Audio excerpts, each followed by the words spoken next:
Now moving to the magnetic Lorentz force. Magnetic Lorentz force பொறுத்த வரையிலும் the charges rest in a magnetic field, there is no any experience the force. But charges restல இருந்ததுன்னா there is no any force experience the charges. Suppose the charges moving in a magnetic field means it is experience the force. It is not a Coulomb force. That means another force. So that force is known as the magnetic Lorentz force. So now write down that equation. F vector equal to Q. That means it is the charges and velocity of the charges and magnetic field. So that is the equation of the magnetic Lorentz force. அப்ப நம்ம எடுக்கக்கூடிய magnetic field and velocity பொறுத்த வரையில எப்படி இருக்குன்னா is the perpendicular direction. அப்ப we can consider the coordinate systems x y z னு consider பண்ணும்போது y ஓட டைரக்ஷன்ல magnetic field z ஓட டைரக்ஷன்ல magnetic field y ஓட டைரக்ஷன்ல velocity ஓட காம்போனன்ட் எடுத்துக்கிறோம். அப்ப velocityங்கிறது இந்த டைரக்ஷன்ல மூவ் ஆகுது. அப்ப velocityக்கும் magnetic fieldக்கும் இடையில இருக்கக்கூடிய ஆங்கிள் θ ன்னு எடுத்துக்கலாம். அப்ப இந்த சார்ஜஸ் பொறுத்த வரையில எக்ஸ்பீரியன்ஸ் தி ஃபோர்ஸ். அப்ப ஃபோர்ஸ்ங்கிறது நம்ம என்னன்னு சொல்லிறோம்னா that force is called the magnetic Lorentz force. அப்ப force ஓட direction this direction. That means it is the positive charges. அப்ப இதில இருந்து நம்ம என்னன்னு சொல்றோம்னா the moving charges in a magnetic field means experience the force. Suppose the charges moving in a both field electric and magnetic field means they are experience the force. So that net force is called the F vector equal to Q. That is the addition of the electric field. So E vector plus B vector cross B vector. So that means the charges moving in a both field. So that is the discovered by the Lorentz. So that force is called the magnetic Lorentz force. Now the electric charges Q moving in a velocity V in a magnetic field means it is the experience the force. So that force is called the magnetic Lorentz force. So write down that equation.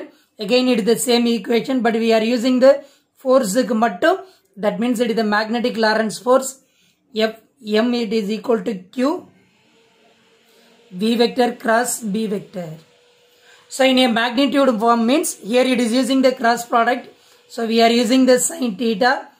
Fm equal to BQV sin theta. Now the special features of the magnetic Lorentz force. So these are the points.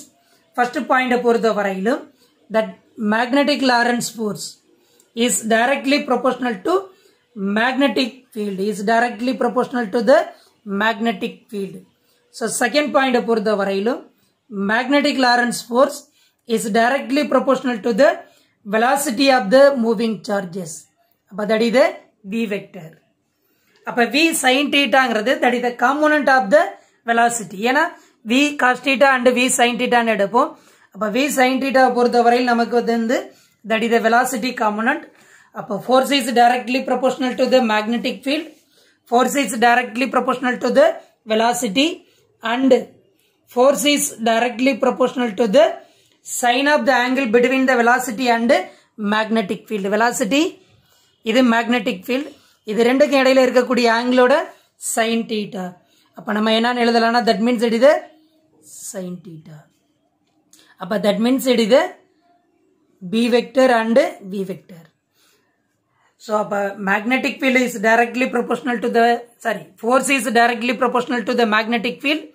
Force is directly proportional to the velocity and force is directly proportional to the sin theta. Then fourth point பொறுத்த வரையிலும் magnetic Lorentz force is directly proportional to the magnitude of the charges. Magnitude of the charges, magnetic field, velocity, sin of the angle between the velocity and magnetic field. இதுக்கு அடுத்து நம்ம எங்க போறோம்னா direction of the force. அப்ப direction of the force பாத்தீங்கன்னா இந்த direction பொறுத்தவரை நமக்கு எப்படி இருக்குன்னா it is perpendicular to the magnetic field and velocity. ஏன்னா it is a cross productனாலே நம்ம என்ன கொண்டுட்டு வரணும்னா perpendicular. Already we are discussed about the torque first lessonல இருந்து கொண்டுட்டு வரோம். அப்ப torque பாத்தீங்கன்னா எப்பயுமே perpendicular இருக்கும் because it is a cross product. அப்ப magnetic field பொறுத்த வரையிலும் direction that is the magnetic force பொறுத்த வரையிலும் magnetic Lorentz forceங்கிறது it is perpendicular to the velocity and magnetic field. Now moving to the direction. Another direction எதை நம்ம depend பண்ணி சொல்றோம்னா positive and negative charges. அப்ப positive charges எடுத்துக்கிறேன்னு வச்சுக்கோ.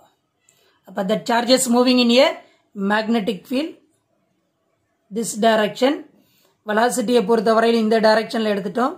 அப்ப angle theta ன்னு எடுத்துக்கலாம். அப்ப force பொறுத்த வரையிலும் எனக்கு இந்த directionல இருக்கு. இது எதுக்குன்னா positive charges. அப்ப suppose we are using the negative charges means it is the opposite of the direction of the positive charges. அப்ப அப்படியே நமக்கு என்ன ஆகும்னா இதை நெகட்டிவா கன்சிடர் பண்ணும்போது இதுல magnetic field இதுல velocity எடுக்கிறோம் that angle theta. அப்ப direction of the force எங்க இருக்கும்னா அப்படியே opposite of the positive charges. So that means it is the negative charges. So that point, sixth point. Seventh point பொறுத்த வரையிலும் charges, suppose the velocity of the charges இருக்குல்ல q பொறுத்த வரையிலும் அதோட velocity along the magnetic field perpendicular இருந்தா மட்டும்தான் magnetic field வந்து நமக்கு எதை ப்ரொடியூஸ் பண்ணுதுன்னா force கிரியேட் பண்ணும். suppose along the directionல இருந்ததுன்னா force பொறுத்த வரையிலும் magnetic Lorentz force பொறுத்த வரையிலும் it is the zero. It is the zero. These are the special features of the magnetic Lorentz force. அப்ப opposite directionல இருக்கும் negative charges இருந்ததுன்னா along the direction of the magnetic field. Suppose வந்து it is moving the along the direction இருந்ததுன்னா sin 0 ஆயிரும். அப்ப it is a 0. அப்ப there is no any magnetic Lorentz force. அப்ப perpendicular to the move the charges.